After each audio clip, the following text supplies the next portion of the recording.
At the beginning, we people were like the animals. We reaped and used the resources around us. We were hunter-gatherer and subsisted on what the nature abundantly offered us. Just like the animals, we lived from one day to the other without much contemplating what the future brings.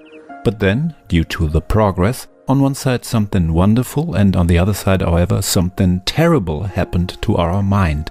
We became aware of the fact that we are mortal. We became afraid of the death, and we asked ourselves what losses the future will bring.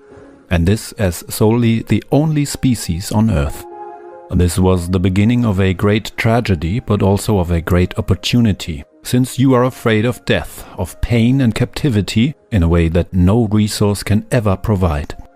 The greatest resource that men are able to control are neither the natural resources, nor tools, machines or buildings, but other people. It is possible to scare animals, because animals are afraid of having pain in this instance. But it is impossible to make animals get scared with the loss of their freedom, with the prospect of captivity or torture in the future, because animals don't have any awareness of the future at all. It is also not possible to point a weapon towards a tree and order it to bear more fruits. You also cannot threaten a field either to produce more wheat, else it will be set on fire. You also don't get more eggs from a hen when intimidating it. But you can bring a human to give in all his or her valuables and give up his or her freedom when you threaten him or her. This way of human farming had become the most profitable and most destructive occupation of all history of mankind. And we just reached the most destructive pinnacle. You cannot understand humanity rationally if you don't look at it the way it actually is. An accumulation of farms in which, as owners, humans possess and exploit other humans. A lot of people will see this description as absurd, and they will say that the government provides protection and health system, electricity, water supply, streets and schools. These people really think that goodwill and goodness is their intention, but nothing is more far from reality. Farmers also care about the health of their livestock and provide shelter, food and all necessary basic things, so their livestock is more productive, but at the same time they keep them in captivity. People think that they have their liberties, and people firmly believe that the rulers protect their liberties. Farmers allow their livestock a certain free zone. They give them a larger run area and more free movement. But only because they know that due to this procedure the animals will produce more meat, milk and eggs. Our so-called liberal democrats are nothing more than farms, which run ownership of humans in order to reap efficiency and as their main goal to earn very much taxes.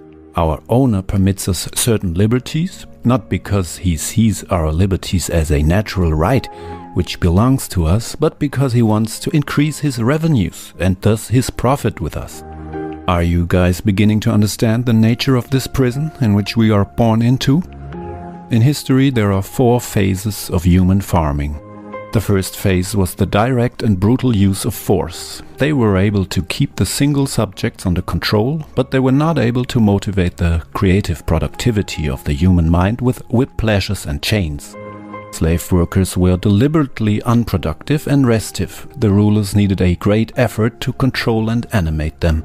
In the second phase, the slaves got a certain limited form of liberty to be creative and intuitive. Thereby, their productivity was increased for their owners. Also, the government was getting more wealthy, since they could earn more taxes and thus expand their power.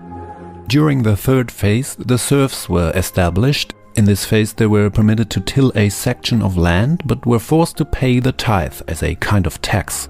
Instead of belonging to any owner like a slave, the land and everything that was on it was property of the elite, and the serfs were allowed to work on it as long as they pay their due toll.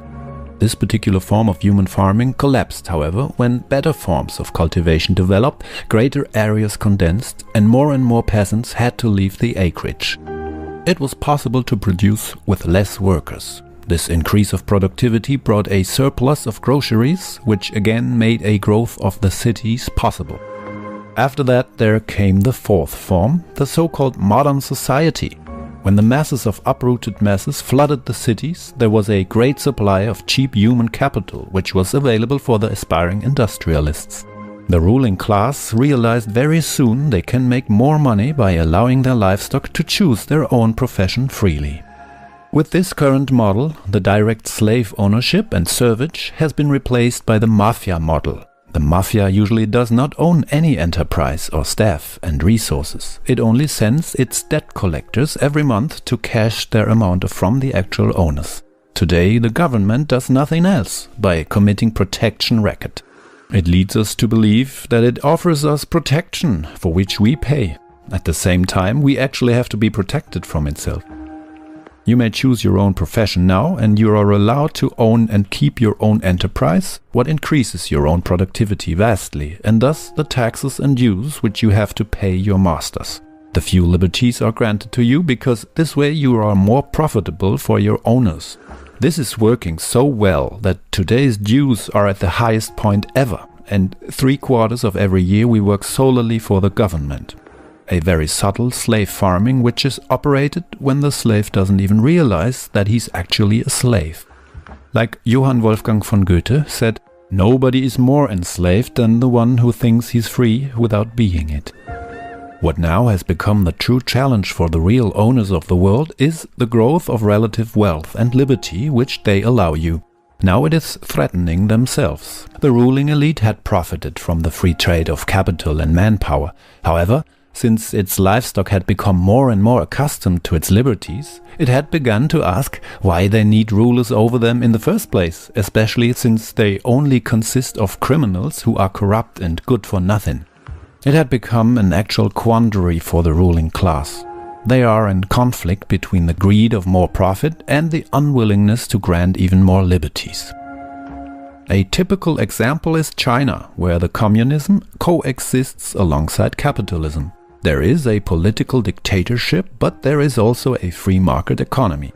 The Western model tends more and more towards this model, where freedom of opinion and human rights get more and more restricted, and the police state got introduced, but the economy is granted absolute freedom.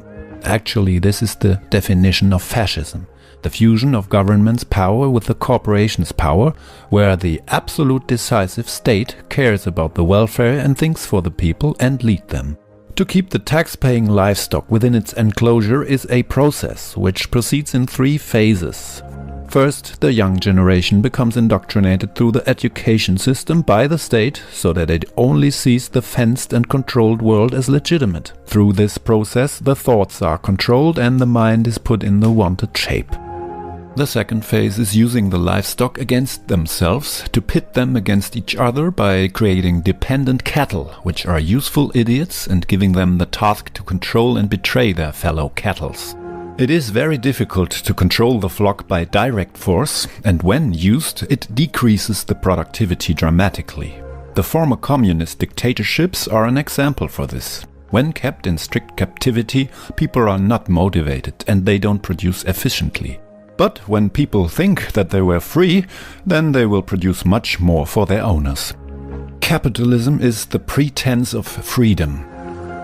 You are left with one freedom, to decide what to consume, which products to buy, though this is also controlled by advertisement subconsciously.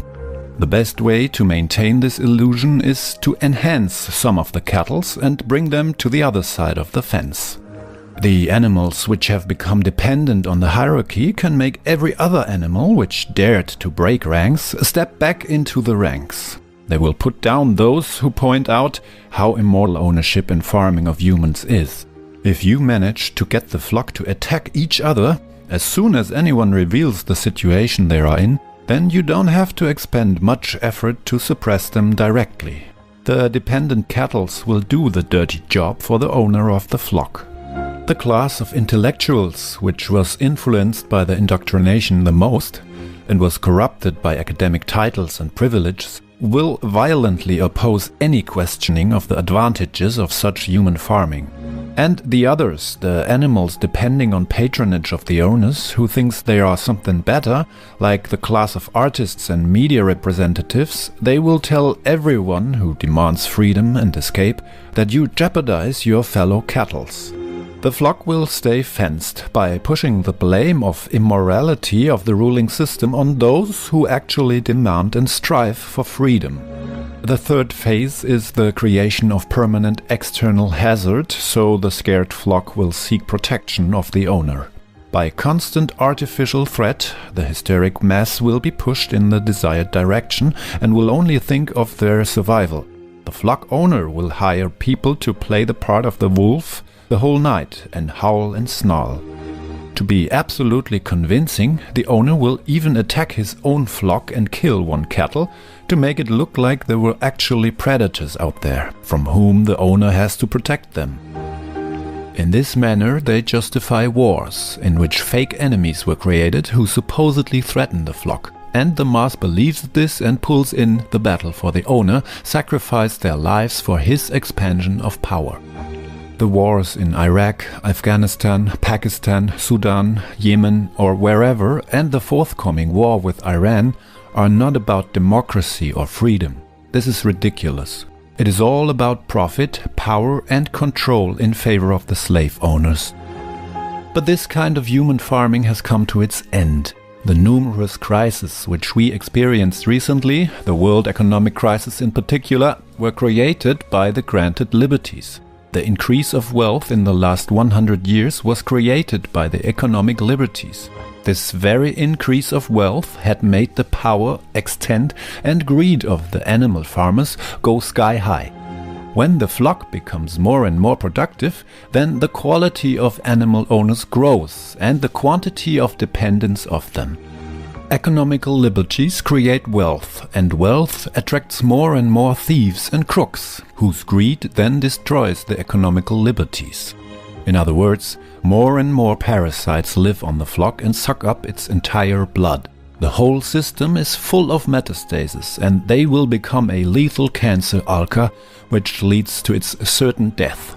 A government apparatus which began small will always end as an unhuman monstrosity. This process explained why all livestock owners always seek to have larger and larger associations, why there is globalism, the NWO, the New World Order, with its ultimate goal, the dictatorial world government. All despots of the past wanted to rule the world, but only caused death, suffering and destruction in the end. That is why there is no alternative to a real, free and peaceful society which has a small, manageable structure. A society without any political leaders, without any power of people, and without paying more and more taxes to keep this insatiable Moloch alive, which is of the opinion that we humans are nothing more than cattle that may be fenced and exploited. Being really free is very simple, but at the same time very difficult. We don't have to put up with the assaults of the camp followers from within our own rows anymore. We have to wake up and finally see the fences, which keeps us incarcerated. When we realize our existence as human farming, then we do the first step to get rid of this enslavement for good. So let us tear down the fences and let us run on the open field, there where we can finally breathe freely. It is everyone's decision whether to be fed by a farmer in a dark shed, cared for and just vegetate in order to get milked every day, and then at the point where you do not produce enough milk eventually end in the slaughterhouse. Or you want to enjoy the sunlight, look for food on your own and be independent and free. One pig says to the other, "Listen, I have heard the rumor that the farmer just feeds us because he wants to slaughter us eventually." The other pig says, "Oh, it's always you with your conspiracy theories." Viva la pura vida.